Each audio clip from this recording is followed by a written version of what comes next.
কারণ আল্লাহ পাক কিয়ামতের দিনে ধরবে, ওরে আমার বান্দারে, আমি আল্লাহ তোদেরকে আশরাফুল মাখলুকাত করলাম, আমি আল্লাহ তোদেরকে দুই হাত দিলাম, আমি আল্লাহ তোদেরকে দুই পা দিলাম। বান্দারে, এই হাত নিজের জমি জায়গার জন্য লড়লে, এই হাতে তুই নিজের কাজ কারবার করলে, এই হাতে বান্দারে নিজের জন্য সব কিছুই করলে, কিন্তু আমি আল্লাহ, আমি যে তোদেরকে হাতটা দিয়েছিলাম, আমার জন্য কি করেছে বল? এ যুবকেরা তরুণেরা, আল্লাহ পাক আমাকে আপনাকে ছেড়ে দিয়েছে, এর মানে ছাড় দিয়েছে, এর মানে কিন্তু ছেড়ে দেয়নি। আল্লাহ পাক তোমার আমার কাছে একটা দিন কিন্তু সব হিসাব নেবে, যে দিনটা হলো সুম্মান বেগাও খোরা ফাইজা হুম কিয়ামুন ইয়ানজিরুন, যে দিনটা হলো ময়দানে মাশর, ওই দিনটা তো কঠিন দিন হবে, যে দিনে বাপ ছেলে হবে না, ছেলে বাপের হবে না, মা মেয়ের হবে না, মেয়ে মায়ের হবে না, কেউ কারো হবে না।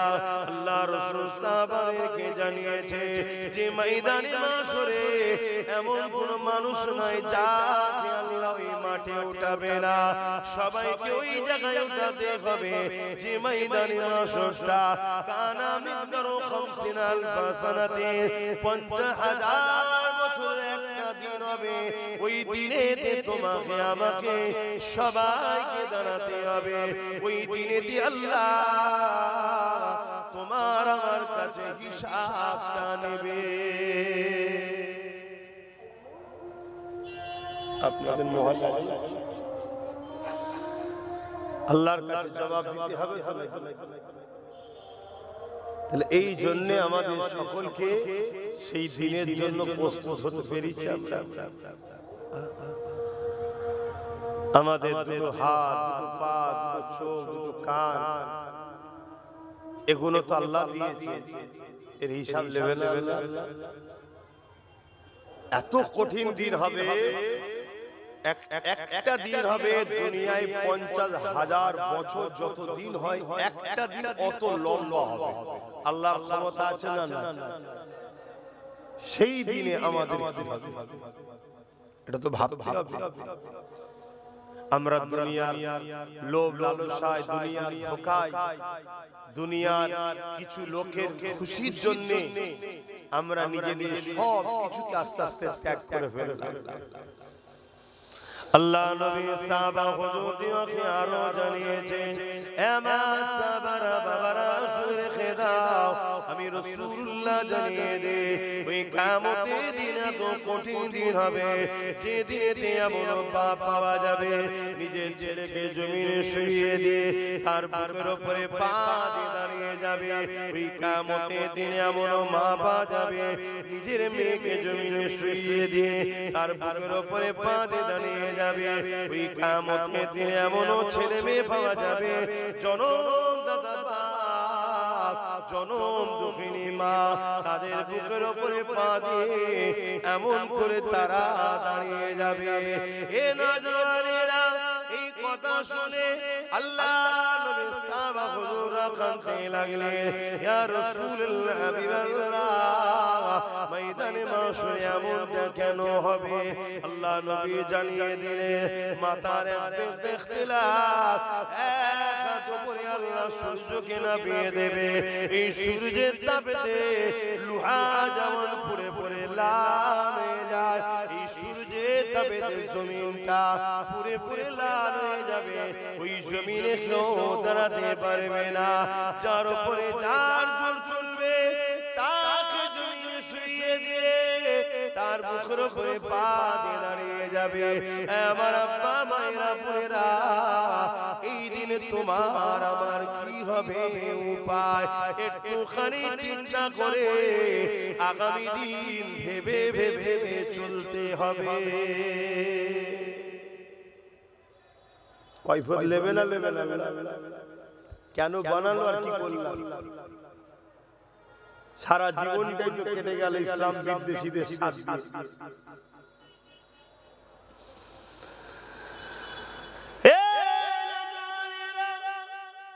আল্লাহ রাসূল আরো জানিয়ে দেয় এই ময়দানে মাশরিতে কিয়ামতের দিন কি গো ভাই মানেন তো নাকি কিয়ামত হবে বিচার হবে একটু হাত তুলে বলুন না মানেন তো নাকি বিশ্বাস করেন তো নাকি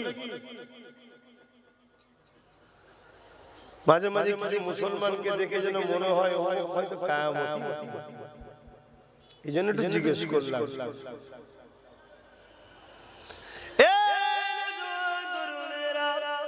আল্লাহর কোরআন জানাচ্ছে যাও আখাতিল ওয়াখিয়া লাইসা লিওয়াখাতিয়া কাযিবা কিয়ামত অবশ্যই হবে যার মধ্যে কোনো সন্দেহ নাই মিথ্যা নাই আল্লাহর কোরআন তার ঘোষণা দিয়ে দিয়েছে হে যুবকেরা তরুণেরা এই ময়দানে মাশরুর এত ভয়ানক হবে আল্লাহ নবী সাহাবাদেরকে জানিয়েছে এই ময়দানে মাশরুরে আল্লাহ পাক হযরত জিবরাইল আলাইহিস সালামকে বলবে হে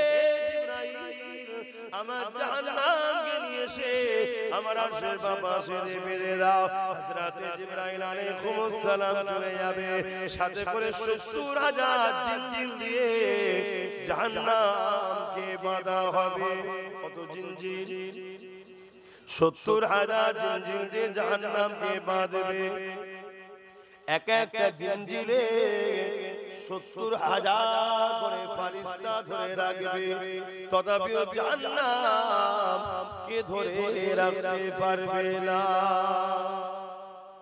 ভাবছো ৭০,০০০ ইনটু ৭০,০০০ গুণ করো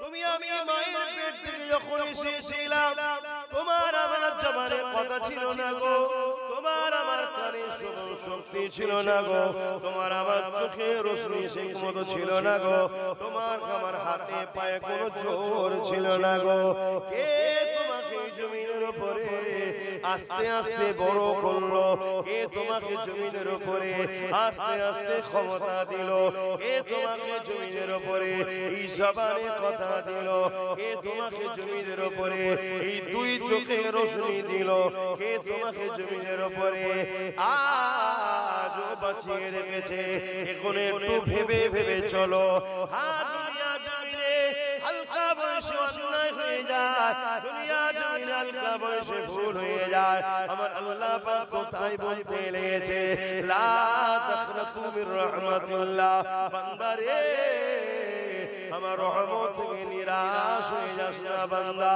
বান্দা ভুল করে ফেলেছে অন্যায় করে ফেলেছে ওরে আমার বান্দা বান্দিরে আমি আল্লাহ রহমান আমি আল্লাহ রহিম আমি আল্লাহ গফুর আমি আল্লাহ গফফার হে আমার বান্দা বান্দি অন্যায় করে ফেলেছে ভুল করে ফেলেছে আমার কাছে ক্ষমা চেয়ে আমার কাছে নত হয়ে যা আমার কাছে তওবা করলে আমি আল্লাহ বড় দয়ালু তোর জীবনের গুনাহকে মাফ করে দেব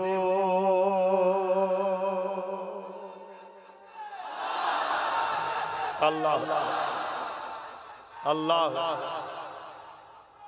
জিন্দাবাদ কিন্তু গুনাহ তো মাফ আছে আল্লাহ ও রাসূলের বিরুদ্ধে গেলে মাফ আছে কিন্তু আমার কওম আল্লাহ ও রাসূলের বিরুদ্ধে চলে যাচ্ছে দুনিয়া সামান্য পদ দুনিয়া সামান্য লোভ দুনিয়া সামান্য অর্থ দুনিয়ার বেঈমান জালিম চোর গুন্ডা ডাকাত নেতা নেত্রীকে খুশি করার জন্য আমার কওম ইসলামের দুশমন তোমরা কি তাদের দলভুক্ত যদিও কেউ থেকে থাকো আজকে থাকার দিন নাই এখন তওবা করে ফিরে আসা হতে পারে চিনতে ভুল করি কি বুঝতে ভুল করি কিন্তু এখনো কি চিনতে বুঝতে ভুল করছো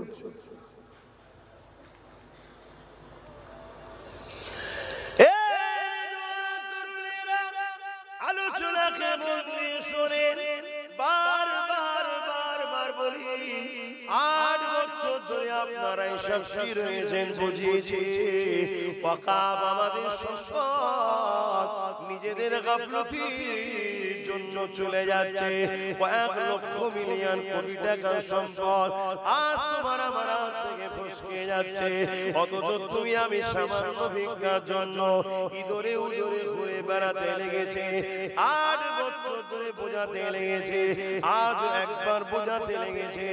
এ নবীর উম্মত উম্মতেরা, ওই জাহান্নামকে যখন বেঁধে নিয়ে আসা হবে, জাহান্নামের গর্জনেতে এই জমিনে ময়দানে মাশরেতে মানব অজ্ঞান চৈতন্য হয়ে পড়ে যাবে। এই দৃশ্য বোঝানো সম্ভব নয়, বিশ্বাস করে না, এত কঠিন দিন হবে। ওই দিনে কিন্তু আল্লাহ জিজ্ঞাসা করবে, বান্দারে পা দিয়েছিলাম আমি, এই পা দিয়েছি মসজিদে যাবার জন্য, বান্দা তোরা গিয়েছিলিস কি বল? এই পা দিয়েছিলাম আল্লাহওয়ালাদের দরবারে যাওয়ার জন্য, বান্দা গিয়েছিলিস কি বল? এই পা দিয়েছিলাম ইলম শিক্ষা অর্জন করার জন্য, বান্দা গিয়েছিলিস কি বল? এই পা দিয়েছিলাম বান্দা মাহফিলে যাওয়ার জন্য, বান্দা গিয়েছিলিস কি বল? হে আমার বান্দা বান্দিরে, এই পা আমি দিয়েছি, এই পা দিয়ে তিন গরিব বিধবাদেরকে দেখার জন্য, তাদের সহযোগিতা করার জন্য দিয়েছিলাম, বান্দা গিয়েছিলিস কি বল? হে যুবকেরা, দুনিয়া আমাদেরকে এই পা দিয়ে কানে নিয়ে গেছে, দুনিয়া এই পা দিয়ে আমাদেরকে খেল তামাশায় নিয়ে গেছে, দুনিয়া এই পা দিয়ে আমাদেরকে যাত্রায় নিয়ে গেছে, দুনিয়া এই পা দিয়ে আমাদেরকে তাদের অবৈধ প্রচারের জন্য আমাদেরকে এই পা দিয়ে নিয়ে গেছে। এই পা দিয়ে আমরা মসজিদ মাদ্রাসা বাঁচাবার জন্য র্যালিতে গেছি কি জানি না, কিন্তু মসজিদ মাদ্রাসাকে যারা মিটাবে, তাদেরকে জিতাবার জন্য এই পা দিয়ে আমরা মুসলমান হেঁটে হেঁটে মিছিলে গেছি। মনে রেখে দিও, এখনো সময় আছে, তওবা করে নাও, আল্লাহর কাছে কাটাকাটি করো, আল্লাহ ক্ষমা করে দেন, ভুল হয়ে গেছে, আল্লাহ মাফ করে দেন, ভুল হয়ে গেছে। নাই মনে রেখে দিও, আমার আল্লাহ আসমানি বালা যখন পাঠাবে, ওই বালা থেকে বাঁচার কোনো উপায় থাকবে না। এই দুনিয়ার জালিম হুকুমাতের সঙ্গে লড়াই করলে কিছু মানুষের জান হয়তো যাবে, কিন্তু এদের মোকাবেলা করে জিতা যায়। কিন্তু আল্লাহ যদি জমিনকে ভূমিকম্প দিয়ে শেষ করে দেয়, ওই দিন তোমার ঘর বাড়ি, বাপ মা, পরিবার, সন্তানকে কেউ বাঁচাতে পারবে না। শুনছো তোমার যুবকরা, এখনো সময় আছে, পরিবর্তন হও। এক্ষুনি তোমরা রুখে দাঁড়ালে যত কমই হোক 100টা জায়গা তোমরা দখল করতে পারবে কারো সাহায্য ছাড়াই। তাহলে চারটিখানি ব্যাপার নয়, একটাতেই যদি আজকে এই হয়, তাহলে 100টা পেয়ে গেলে লড়াইটা ভালো হবে না কম হবে? কিন্তু আজ যদি আমার কম না জেগে সেই ইসলাম বিদ্বেষী মসজিদ মাদ্রাসা দুশমনদের সাথ দেয়, আল্লাহর ঘর তুমি মজা নিতে গিয়ে শেষ করে দিলে, আল্লাহ তোমায় রেখে দেবে মনে হয়?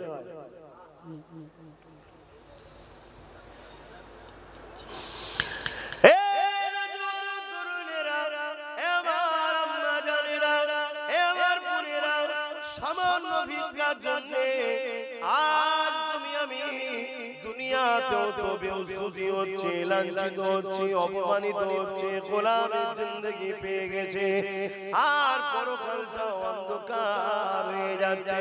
বিশেষ করে আমার মা বোনেদের বলবো, আম্মা, সামান্য ভিক্ষা নিয়ে আল্লাহ বিদ্বেষী, নবী বিদ্বেষীদের সাথ দেবেন না। এই জায়গায় যেন আমায় ভুল বুঝবেন না। কেউ যদি হিন্দু হয় তার উপর আমার কোনো রাগ নেই, আদিবাসী, সাঁওতাল, বালবি সবাই আমাদের ভাই বোন, বাপ আদম মা হওয়ার ছেলে মেয়ে, জানেন?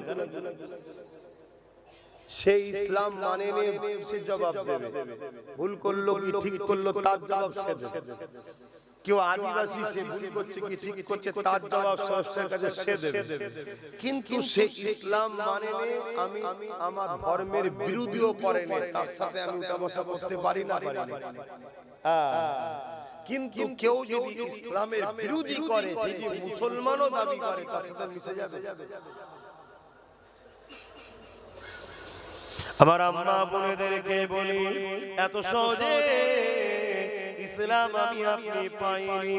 ইতিহাসের পাতা সাক্ষী দিচ্ছে, দেখো আমার রাসূলুল্লাহর কলিজার টুকরে খাতুনে জান্নাত ফাতেমা জাহরা রাদিয়াল্লাহু তাআলা আনহা, তিনার সংসারের দিকে একটু চলো, একটু তিনার সংসার নিয়ে আলোচনা করি। কি গো, অসুবিধা হবে না? কেন এখন আমার মা বোনেরা কি করছে একটু জানা, অথচ প্রত্যেকের স্বপ্ন জান্নাত জান্নাত, আর কিন্তু প্রত্যেকেই কম বেশি দাঁড়িয়ে আছে জাহান্নামের রাস্তায়, আর শক করছে জান্নাতে যাবে। উঠেছে বোম্বাই ট্রেনে আর শক করছে দিল্লি যাবে। এই জীবনে হবে?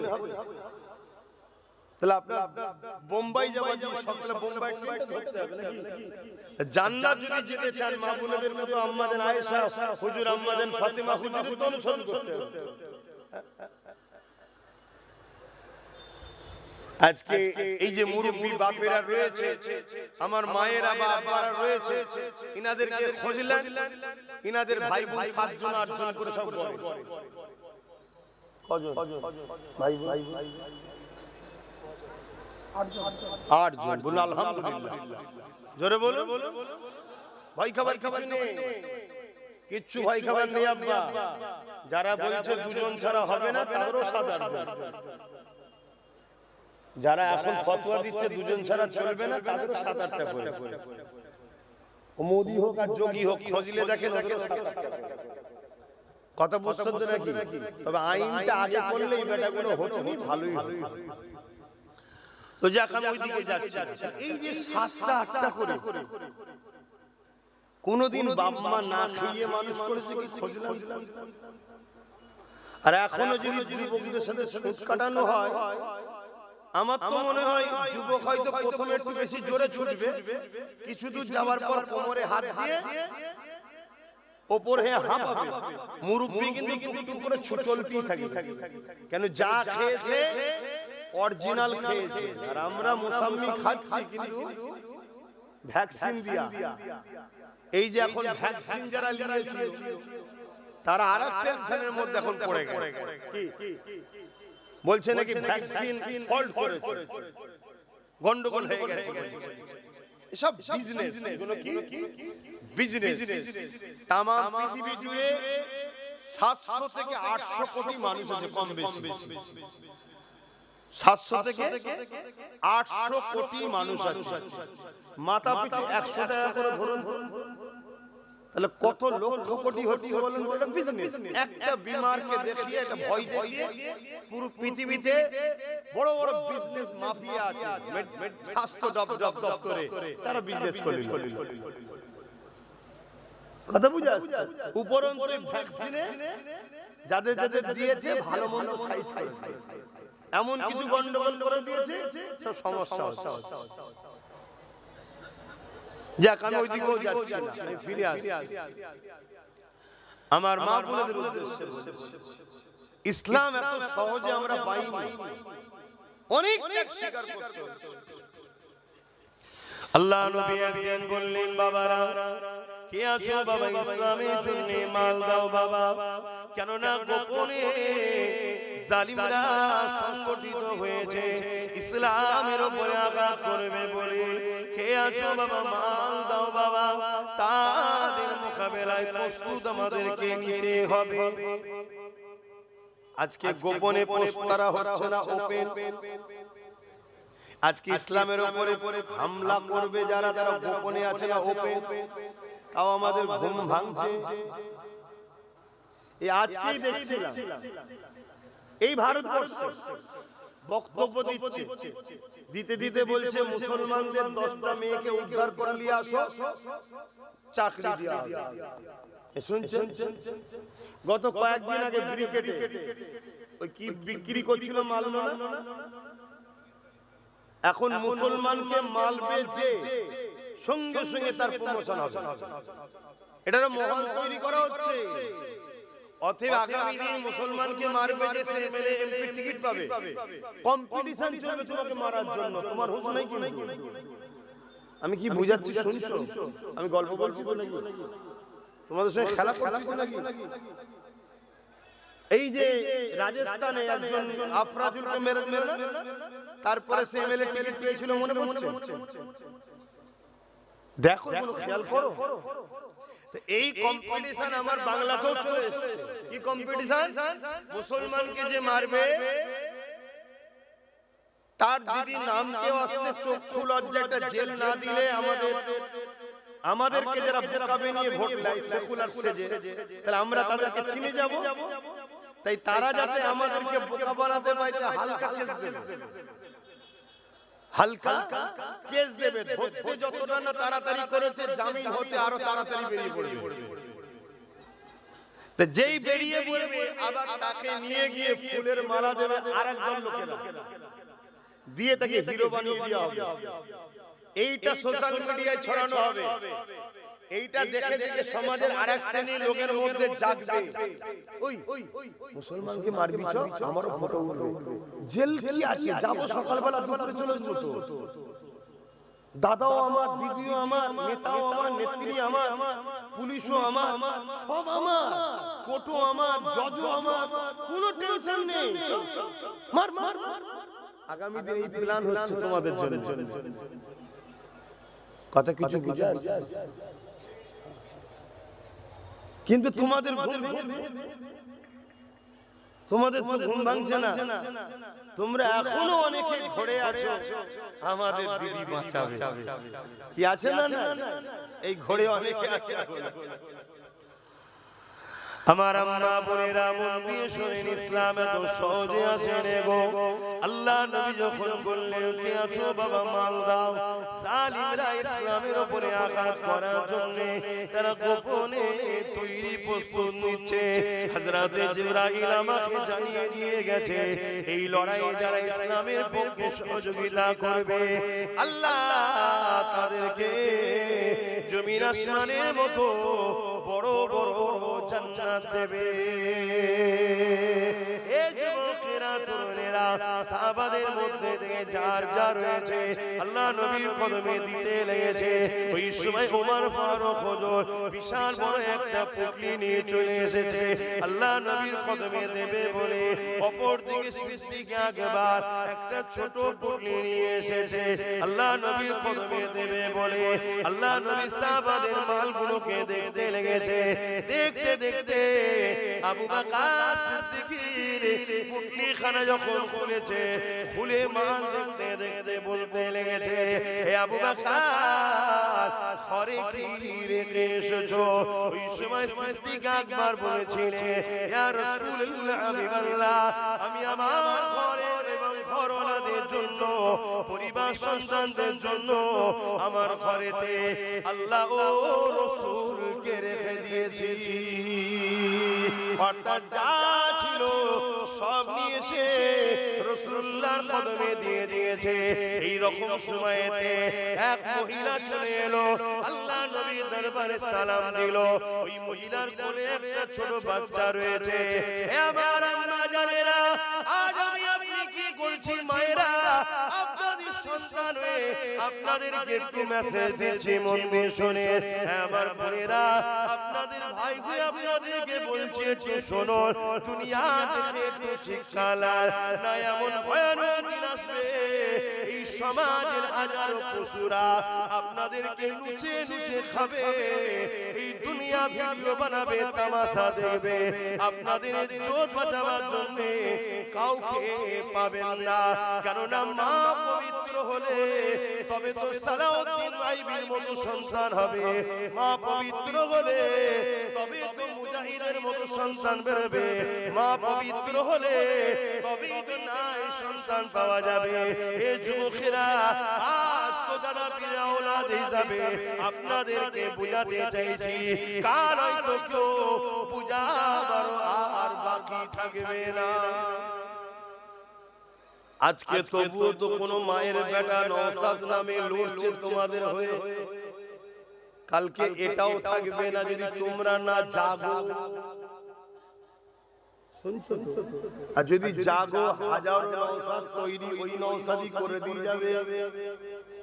শুনছেন? আর নওশাদের কথা বললাম, অসুবিধা আছে নাকি? না ফতোয়ায় অসুবিধা নেই। বাকি কার অসুবিধা উনি আমি চিন্তা করি না, আমি ফতোয়ার কথা জিজ্ঞেস করছি। অসুবিধা নেই। হ্যাঁ কথা ঠিকই, যার অসুবিধা সে বাড়ি থেকে শুনে ঠিকই বলে, বুঝি বলে। যাক ছেলেগুলো আমার ভাই আমার জাগছে, তার আলহামদুলিল্লাহ। আর এই জাগাচ্ছি বলেই তো অনেকের রাগ হচ্ছে আমাদের উপরে না, যে বেশ ঘুম পড়িয়ে রেখেছিলাম 79 বছর ধরে, এরা হঠাৎ করে নেতা হবার স্বপ্ন দেখলো। এতদিন ছিল আমাদের কর্মচারী, কখনো এই কোম্পানিতে, কখনো এই কোম্পানিতে, কখনো ও কোম্পানিতে কর্মচারী। কি হঠাৎ করে এরা বলছে না ভাগ দিতে হবে, মালিক হবো, চেয়ার আমারও থাকবে, তাতে 10% হোক, কিন্তু আমি মালিক হব। এই স্বপ্ন হঠাৎ করে এদের মাথায় ঢুকালো কে? একটু আওয়াজ দেবেন কে ঢুকিয়েছে? তাহলে কম গাল আমায় খেতে হয় না, মনে রেখে দিয়ে। অবশ্য আমাকে পাই না তো, আমার ওই সাথে আলামিনটাকে তুলে দেয়, মনে করো ওইটাই তোলার সাথে কবিতা পড়া শুরু করবে। কিন্তু কি হবে, কার কিছু হবে?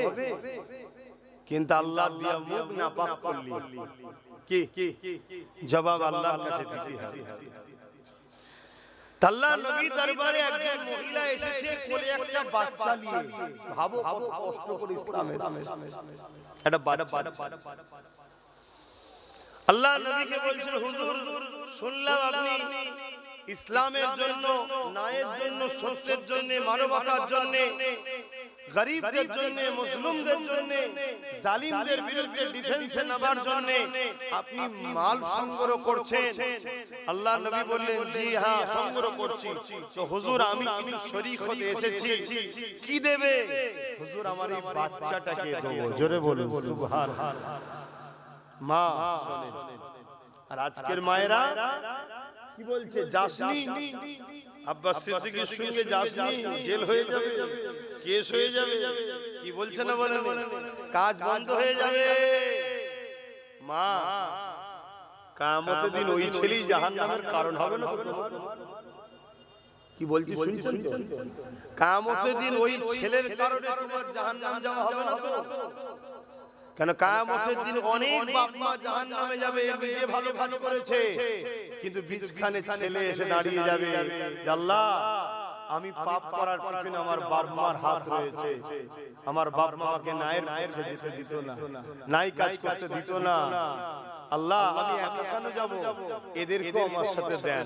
আল্লাহ বলবে, ফেরেশতা আমার বান্দা সত্য বলছে, ওই সন্তানের সাথে তার বাপ মাকেও জাহান্নামে যাবে। শুনছেন?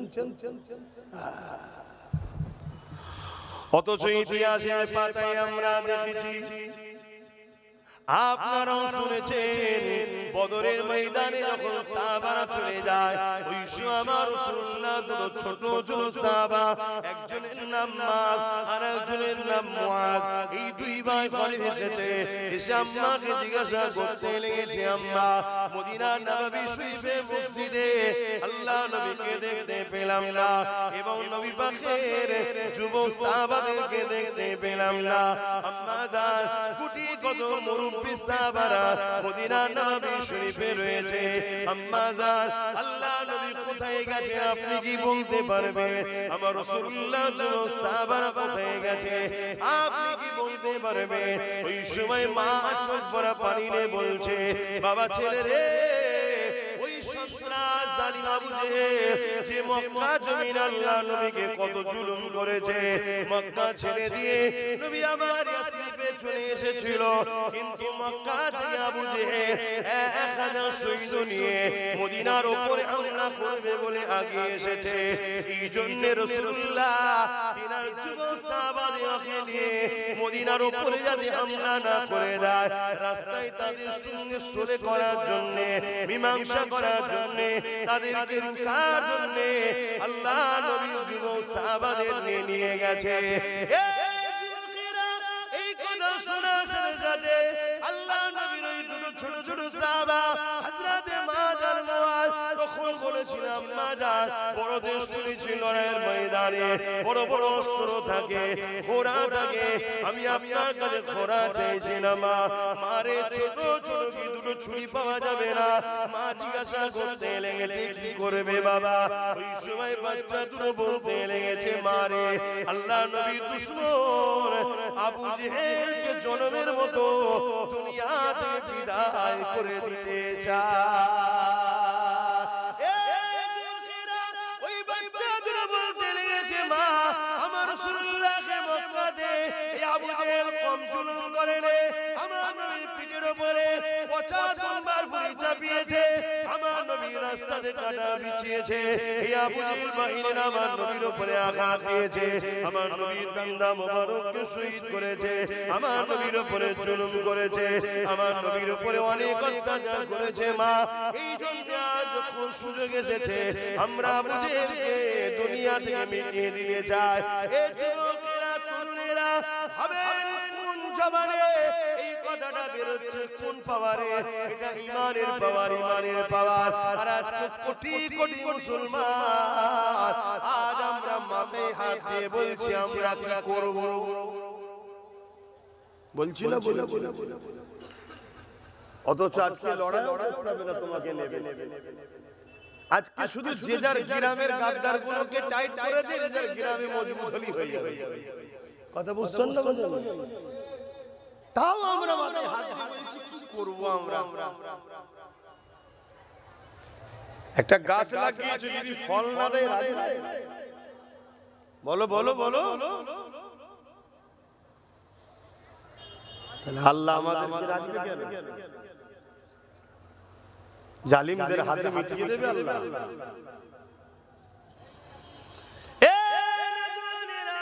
তোমার আমার মায়ের মতো সেই সাবিয়া ছিলেন না গো। আল্লাহ নবীর ওই সাবিয়া মহিলা সাবিয়াটা যখন নিজের বাচ্চা দুটো সন্তানের মুখ থেকে আল্লাহ নবীর প্রেমের কথাটা শুনলো, ওই সময় নবী পাকের সাবিয়াটা বলতে লাগলে বাবা ছেলে রে, আজ মা হয়ে নিজেকে বড় ধন্য লাগছে যে এমন দুটো সন্তানকে পেটে ধরেছিলা, যে সন্তান আল্লাহ নবীর জন্য নিজের জানকে ঝুঁকিতে লাগাতে চেয়েছে। লড়াইয়ের ময়দান তো আর খেলা করার ময়দান নয়। বাবা ছেলে যাও, বাবা চলে যাও, বড় গর্বিত মা হিসাবে যাও বাবা, চলে যাও চলে যাও, রাসূলুল্লাহ দুশমনের বিরুদ্ধে লড়াই করতে চলে যাও বাবা। ওই বাচ্চা দুটো বেরিয়ে পড়লো, লড়াইয়ের ময়দানে গিয়ে চাচাকে জিজ্ঞাসা করতে লেগেছে চাচা আবু জেহেল কোনটা, আবু জেহেল কোনটা? চাচা দূর থেকে দেখাতে লেগেছে ওই যে সাদা ঘোড়ার পিঠে উঠে রয়েছে ওটা হলো আবু জেহেল, যে কিনা তার ঘোড়ার পিঠে বসে রয়েছে লোহার ড্রেস গায়ে দিয়ে এমন করে নিজেকে নিরাপদে রেখেছে। এই বাচ্চা দুটো সুযোগ খুঁজতে লেগেছে, চারিদিকে ঘোড়া ছুটতে লেগেছে, এই বাচ্চা দুটো সুযোগ খুঁজতে খুঁজতে কোনোভাবে যখন পারছে না, কেন আবু জেহেল ঘোড়া থেকে নামছে না, বাচ্চা দুটোর মাথার মধ্যে বুদ্ধি এসে গেল। ঘোড়ার পায়েতেই ছোট ছুরির আঘাত দিয়েছে, ঘোড়া জমিনে যে লুটিয়ে গেছে, আবু জেহেল যে জমিনের উপরে পড়ে গেছে তার উপরে আঘাত দিয়ে শুরু করেছে, আঘাতের উপরে আঘাত দিতে লেগেছে। আবু জেহেলের ছেলে দেখতে পেয়ে গেছে, আগিয়ে এসে তরবারের এক আঘাত দিয়েছে। এই দুই বাচ্চার মধ্যে থেকে একজনের হাতটা কেটে জমিনে পড়ে গেছে, কিন্তু এইদিকে অন্য সাহাবারা আগিয়ে এসে ওই বাচ্চা দুটোকে সাইডে সরিয়ে দিয়েছে। অনেক বড় কথা, লড়াই শেষ হয়ে গেল, আবু জেহেল জনমের মতো জাহান্নামে চলে গেল। আল্লাহ নবী সাহাবাদের নিয়ে বসে আলোচনা করতে লেগেছে, এই দুই বাচ্চা তারা অনেকটা ক্ষত বিক্ষত হয়ে রয়েছে, তার মধ্যে থেকে এক ভাইয়ের হাতটা পর্যন্ত কেটে গেছে। এই অবস্থায় দাঁড়িয়ে হাত কেটে গেছে, ওই যন্ত্রণার কথা খেয়াল করেনি। বাচ্চা দুটো আগিয়ে এসে দুই ভাইয়ের মধ্যে কম্পিটিশন শুরু হয়েছে। এক ভাই বলতে লেগেছে ইয়া রাসূলুল্লাহ হাবিবাল্লাহ, আপনার দুশমনকে আমি মেরেছি। আর একজন বলতে লেগেছে ইয়া রাসূলুল্লাহ হাবিবাল্লাহ, আপনার দুশমনকে আমি মেরেছি। এই কম্পিটিশন হতে লেগেছে।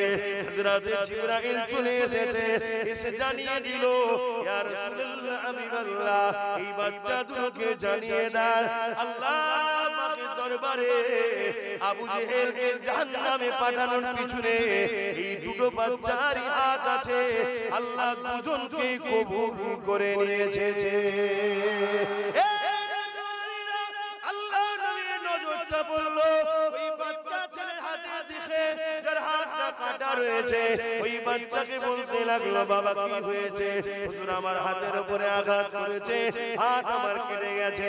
আল্লাহ নবী সাহাবাদেরকে বললে, যাও বাচ্চাটার হাতকে খুঁজে নিয়ে আসো। হাত থেকে খুঁজে নিয়ে এসে ওই হাতের গোড়ায় হাত লাগিয়ে দিয়ে আল্লাহ নবী হাতটা বুলিয়ে দিল। আরে সার্জারি তো 150 বছর হয়েছে।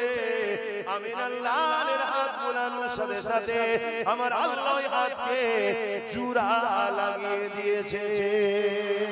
আরো জোরে বলুন সুবহান।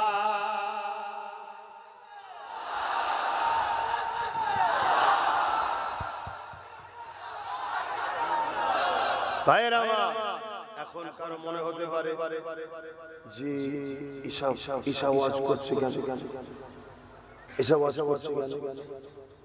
আমি জানিয়ে দিই, ইসলাম কখনো কোন ধর্মের বিরুদ্ধে লড়াই করেন।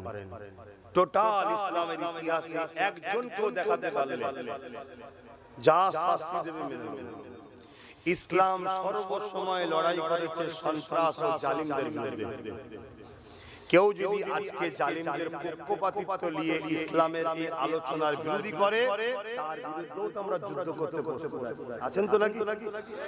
আওয়াজ হালকা কেন? আছেন তো নাকি? তোর কথা আমরা পায়ের তলায় রাখি। তোর কথার কি হাইসিয়ত? আজকে পাকিস্তান যদি আর আগ বেরিয়ে এসে আমাদের দেশের উপরে হামলা করে, আমরা কি বলবো? না না না, মানুষ হয় মেরুনি, এটা বলবেন নাকি? আমরা তখন বলবো মেরে পাট করে ব্যান্ডিল করে পাঠিয়ে কি বলবো না? বলবো। এটা যদি বলতে না পারে সেটা দেশদ্রোহী গাদ্দার, ঠিক না বেটা?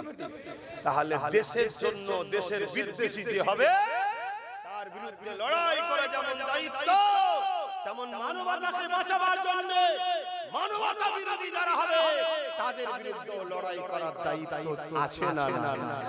সেদিন লড়াই হয়েছে মানবতাকে বাঁচাবার জন্য, ইনসাফকে বাঁচাবার জন্য, ইনসানিয়তকে বাঁচাবার জন্য।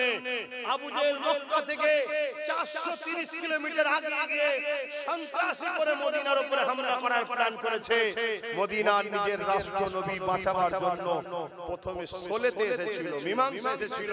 তারা যখন কোনোভাবে শুনলো না, হামলা চালিয়ে দিল, তখন রাসূল বললেন, বাবারা ডিফেন্স তো করতেই হবে। জোরে বলুন সুবহানাল্লাহ। আজ আমরা হাজারবার বুঝাচ্ছি, আসো মীমাংসায় আসো, মীমাংসায় আসো, মীমাংসায় আসো। আজকেও কেউ যদি মনে করে ক্ষমতার জোরে আছে, আবার আমাদেরকে বারবার হামলা করে, একবার ডিফেন্সে নামবই আমরা ইনশাআল্লাহ। কি নামতে হবে না? হবে না? যেদিন নামবো সেদিন আজকের ফেরাউনের আওলাদদের বুঝিয়ে দেব। যেদিন নামবো আজকের নমরুদের উত্তরসূরিদেরকে বুঝিয়ে দেব। যেদিন নামবো আজকের হতভাগা আকবরদের চেলা আকবরের বোনদের বুঝিয়ে দেব। যেমন আমার বাংলায় একটা আকবরের বোন আছে, জানেন না? সেদিন আকবর ক্ষমতার জোরে কোরআন মিটাবার জন্য দিলে ইলাহি লিখেছিল, দিনে ইলাহি। আর আজকে আকবরের বোন লিখতে তো পারেনি, অত ক্ষমতা হয়তো নেই, কাল দেখাতেও পারে, জানি না। তার আগের ক্ষমতার দড়ি আমরা কেটে দেবো ইনশাআল্লাহ। তো সেই জায়গায় একটু বলছে কোরআন মিটে যাবে, উন্নয়ন মিটবে, বলেছে না? বলে না? হ্যাঁ, এটা আকবরের বোন। আকবরকে জানেন? আরে মুগলে আজম আমার ভারতে আকবর ছিল, জানেন তো নাকি? হ্যাঁ, একই লাইনের কথা বলছে, দেখেছেন তো? ও কোরআন মিটাবে বলে দিনে ইলাহি লিখেছিল, আর এই কোরআন মিটে যাবে, উন্নতি মিটবে না বলছে। শুনছেন তো নাকি? আর এই কথা শুনে কোন মুসলমানের আবার রাগ হবে না তোমার উপরে? যদি রাগ হয় মাফ করবেন, আমার সন্দেহ হয় ও হয়তো আমাদের ঘরে এসেছে কিন্তু প্রোটেকশন আমাদের না। আমার ডাউট হচ্ছে কেন মুসলমান যত খারাপই হোক কোরআনের বিরুদ্ধে দাঁড়াতে পারে, ঠিক না বেটি? হতে পারে হালকা বয়সে গুনাহ করেছে, সিনেমা দেখেছে, যাত্রা গেছে, ফাংশনে গেছে, মদ খেয়েছে, জেনা করে ফেলেছে, হাজারো পাপ করেছে, আমি স্বীকার করছি হালকা বয়সে হয়ে গেছে। কিন্তু মুসলমানের খুন কোরআনের বিরুদ্ধে যেতে যেতে এটা একটা বাস্তব কথা, কিন্তু ঠিক না বেঠিক? কোন মাতালকেও যদি যে বলা হয় পুরো মদ খেট করে একদম ভোট, হয়তো শুয়ে পাও দিকে বলছে আমি এখন বর্তমান ডোনাল্ড ট্রাম্প, হয়তো এই খবর দেখতেছে, তাকেও যদি বলা হয় এই কোরআনটা পুরাতে দু গিলাস মদ দেয়া হবে, সে মনে ওই অবস্থায় উঠে দাঁড়িয়ে বুকে লাথি মারবে। আমি কি ভুল বলছি? কারণ ও ভুল খাচ্ছে ঠিকই, কিন্তু ও মুসলমানের খুন তার প্রমাণ দিচ্ছে। আর কখনো যদি কারো সামনে বলা হয় এই কোরআন মিটে যাবে, যদি কেউ বলে এ শয়তান জাহান্নামের কুকুরকে সাথ দিসনি রে, এ আরেকটা কুকুর জাহান্নামের, এরপরও যদি কোনো মুসলমান বলে না এই কথা বলা উচিত হয়নি, তাহলে জানতে হবে বাবা সন্দেহ ব্যাপার আছে। আমি বাকিটা বেশি খুলে বলছি না, আশা করছি আপনারা জ্ঞানী গুণী মানুষ, অন্য কিছু না বুঝলেও এটা ভালো ভালো। কি অসুবিধা ছিল? সে জেলা সাহেবই হোক না কেন রে বাবা, এই ক্যাটাগরিতে ধরে লাও। আল্লাহর কোরআন বলছে যে আমার হাবিবের বিরোধী হবে, যে আমার হাবিবের বিদ্বেষী হবে, তার সম্বন্ধে কোরআন সূরা কালামে বলে দিয়েছে নুতফায়ে হারাম। শুনছেন তো? তাহলে অত টেনশন করছো কেন? আহা কত কষ্ট করে এসেছে ইসলাম। হ্যাঁ আমার মা আমার বোনেরা একটু বোঝে, পুরুষ যদি ইনকাম হারাম করে নিয়ে আসে নারীদেরকে খাওয়ায়, তারপরও কিয়ামতের দিন পুরুষকে আল্লাহ ধরবে, নারীকে ধরবে না। এটা সিস্টেম। কারণ নারী হলো পুরুষের অধীনস্থ, সে বাপ হোক, ছেলে হোক আর স্বামী হোক, ইনকামের জিম্মেদারি হলো পুরুষের। নারী হলো বিবাহের আগে হলো শাহজাদি, বিবাহের পরে রানী, বয়স হলে রাজমাতা। তার সম্মান আল্লাহ এত দিয়েছে, সে বসে বসে খাবে। শুনছেন তো নাকি? কিন্তু ইনকামের জিম্মেদারি কার মাথায়? পুরুষে এসে ভ্যান চালিয়ে আনবি না মুঠে গিরে করবি, কি কষ্ট করে করবি, খাবার দায়িত্ব তোর। এবার পুরুষ যদি হালাল না খাইয়ে হারাম খাওয়ায়, নারীকে আল্লাহ কিয়ামতের দিন ধরবে না, ওর স্বামীকে, ওর ছেলেকে, ওর বাপকে ধরবে আল্লাহ। কিন্তু আমার মা বোনেরা হারাম যে খায় তার দোয়া কবুল হয় না। আজকে বড় প্ল্যান করে আমাদের দোয়া যদি এদিক ওদিক হয়ে যেত, মায়েদের দোয়াটা তো কবুল হতো। বড় প্ল্যান করে শয়তানরা দেখুন সামান্য 1000-1500 টাকা মদ বিক্রি করার দিয়ে দিল, খা, এটা তোর ইনকাম, এটা কার ইনকাম? তার মানে ওই জায়গাটা শেষ করে দিল। কিন্তু আমরা বুঝবো, আমরা ভাবছি আমাদের দরদি যদি হতো তাহলে তোমার বাচ্চাকে আইএস বানাতো, আইপিএস বানাতো, জজ বানাতো, ডিএম বানাতো, ভিডিও বানাতো, তোমার বাচ্চাকে এডুকেশন দিত, চাকরি দিত, তবেই তোমার দরদি হতো। ভিক্ষা কখনো দরদিরা দেয় না, ভিক্ষা যে দেয় জানবে সে তোমার দুশমন ছাড়া অন্য কিছু নয়। আজ এ জাতি এত ভিখারি কেন? হাত পাতলি পাই বলে দেয়। দিয়া বন্ধ করে দিক সবাই, দেখবেন সব ভিখারি কমে যাবে। এত যাকাত দেওয়া হচ্ছে, ভিখারি কি কমছে? কথা বলে হাত পাতলি যখন পায়, এর চেয়ে সহজ কি রাস্তা আছে? হাঁটবো কেন? মনে রাখবেন এখন একটা পরিকল্পনা হচ্ছে আমাদেরকে মিটিয়ে দিবা। তাই আমি আর একটু ওখানে আগিয়ে যাচ্ছি। আল্লাহ নবী ওই বান্দিটাকে, আল্লাহ নবী ওই উম্মতিটাকে বলতে লাগলো, ওই মহিলাটা যে বাচ্চাটাকে কোলে করে নিয়ে বলতে লেগেছে, ইয়া রাসূলুল্লাহ, হাবিবাল্লাহ, আমি এই লড়াইয়ের জন্য এই বাচ্চাটাকে দান করতে এসেছি। একটু বলি নাকি অসুবিধা হচ্ছে?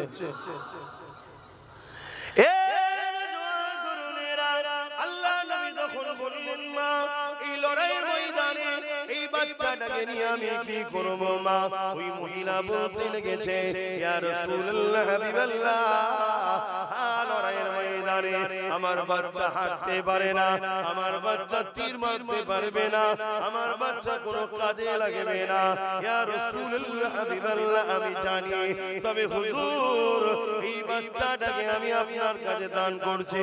আমার সাহাবা ভাইদের অনেকের ঢাল্লায় বা আপনার সামনেতে যখন তীর মারবে আপনার দিকে, এই বাচ্চাটাকে আপনি ঢাল হিসাবে ব্যবহার করবেন, ওই জালিমদের তীর আপনাকে না লেগে এই বাচ্চাকে লাগবে। ইয়া রাসূলুল্লাহ হাবিবাল্লাহ কাল কিয়ামতের ময়দানে আমি মা আল্লাহ পাকে শুকরিয়া আদায় করে বলবো, ও রব্বি আল্লাহ আপনি আমাকে একটা সন্তান দিয়েছিলেন, ওই সন্তানটা নাই সত্যি ইনসাফের জন্য আপনার হাবিবের কাছে আমি ঢাল হিসাবে দিয়ে দিয়েছিলাম, এর উসিলায় আমি নাজাতের আশা রাখবো। আল্লাহ নবী বড় খুশি হলেন, বাচ্চাটাকে কোলে নিয়ে আদর করে ওই মাকে দিয়ে দিলেন, দিয়ে বলতে লাগলেন, মহিলা রে এই বাচ্চাটাকে লালন পালন করে বড় করো, আমি রাসূলুল্লাহ দোয়া করি এই বাচ্চা একদিন ইসলামের মুজাহিদ হবে। মা মায়ের প্রেম দেখিয়েছে, রাসূল রাহমাতুল লিল আলামিনের বৈশিষ্ট্য দেখিয়েছে। আর আজকে আমাদের মায়েরা কি করছে বলো? কেন সহজে আমরা ইসলাম পেয়েছি, সহজ আমাদের খেয়ালই আজকে চারিদিক দিয়ে ঝাঁপিয়ে পড়েছে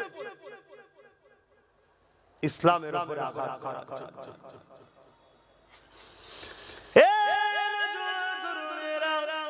এই দুনিয়া কার জন্য চিরস্থায়ী নয়, মনে রাখবেন আল্লাহ দিনের ইবাদতের মালিক হলেন আল্লাহ।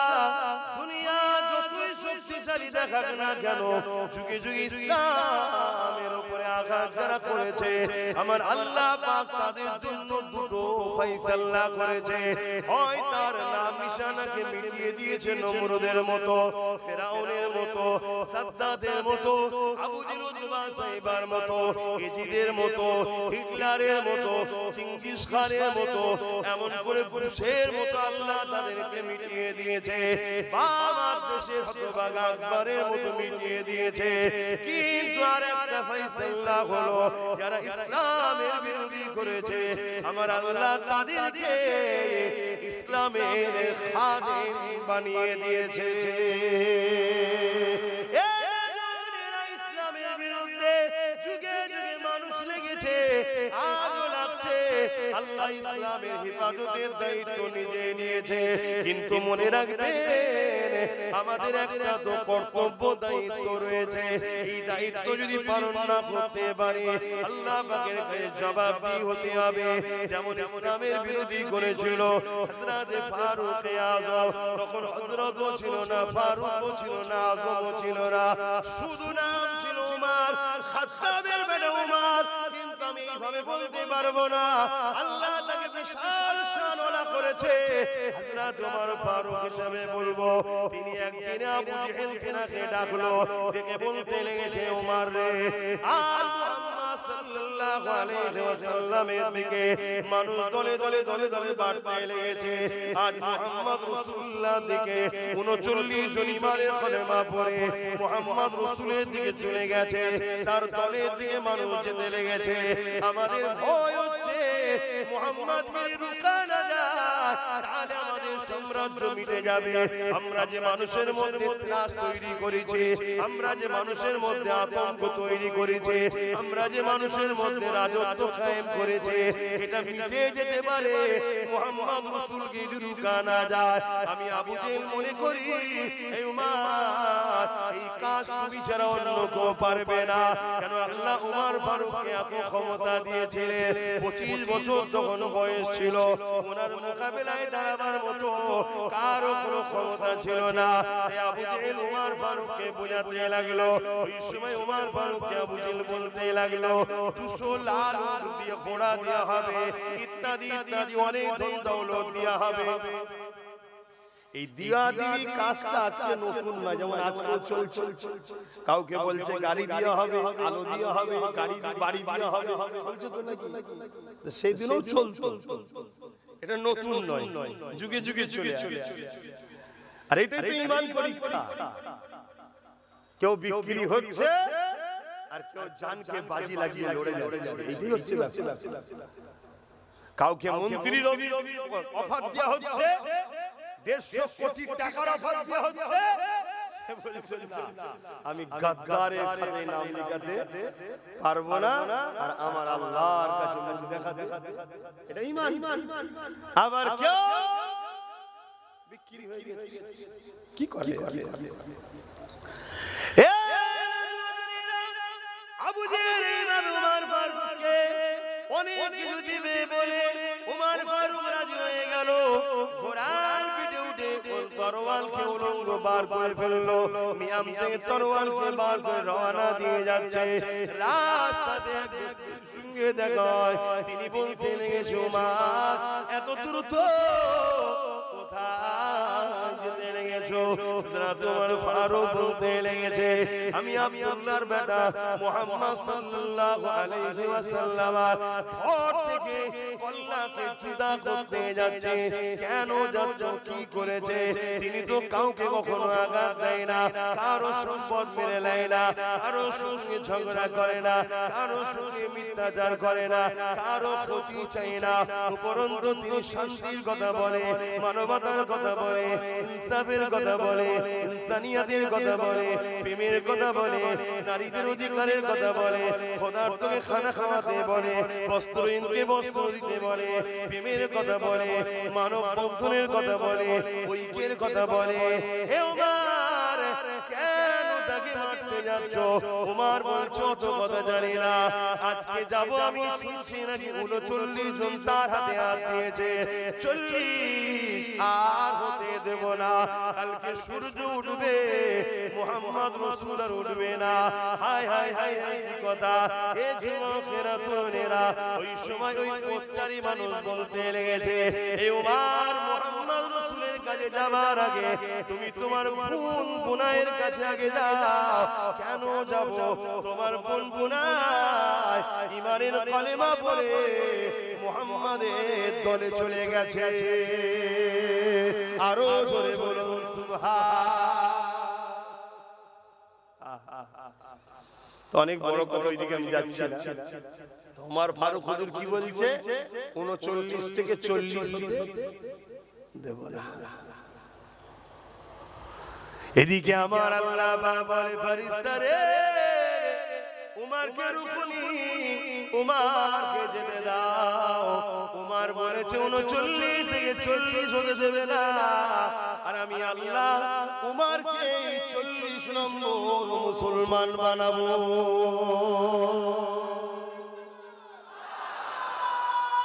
আল্লাহ। বাবরি মসজিদে যে আঘাত প্রথম দিয়েছিল, তার দ্বারাই 100 মসজিদ করাচ্ছে যিনি, তিনি কে? বলবেন তো জোরে।